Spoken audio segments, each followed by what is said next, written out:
नमस्कार मंडळी, आज आपण आलेलो आहे श्री क्षेत्र देहू या ठिकाणी। आता तुम्ही पाठी बघताय हीच आहे इंद्रायणी नदी। इंद्रायणी नदी या ठिकाणी झाडाखाली शिवपिंड आहे। तुकाराम महाराजांच्या गाथा देवा नदीमध्ये बुडवल्या गेल्या। त्यानंतर तुकाराम महाराजांनी सलग 14 दिवस अन्न पाणी सोडून तपश्चर्या केली होती या ठिकाणी। तीच ही जागा आहे आणि या ठिकाणी 14व्या दिवशी त्या गाथा वरती तरंगल्या होत्या। या ठिकाणी अशा पद्धतीने नदीच्या काठी हे विठ्ठल रुक्मिणीचं मंदिर आहे आणि ह्याच्याच बाजूला आता तुम्ही जे पाठी बघत असाल उंच शिखर बघा, तर ह्या ठिकाणी नवीन आता गाथा मंदिर बांधण्यात आलेलं आहे। तर आपण ते बघूया, चला। गाथा मंदिर देहू गावातलं मंडळी, हे आहे मंदिराचं प्रवेशद्वार।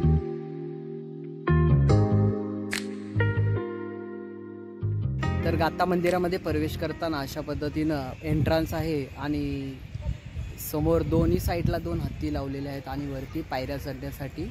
तर पुढे जाऊया आपण। शिखर असं एकदम उंच आहे आणि अशा पायऱ्या।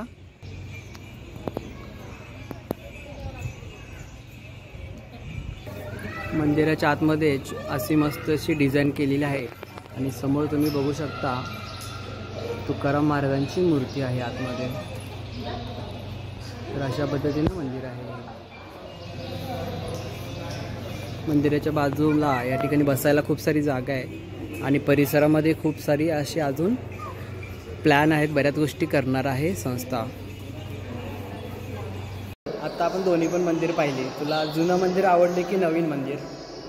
मला जुनं मंदिर आवडलं। जुन्या मंदिरामध्ये गेल्यावरती तो प्राचीन पुरातन मंदिर फील येतोय। तो ह्या नवीन मंदिरामध्ये पाहिले का असं वाटतं इस्कॉन टाईपमध्ये थोडे सिंपल नॉर्मल मंदिर आहे हे, पण छान आहे, छान आहे। ओके, ती बघ हाती, बघ पाठी आहे, बघ हाती, बघ हाती, हाती एवढा मोठा हाती आहे। या साईडला एक हाती आहे।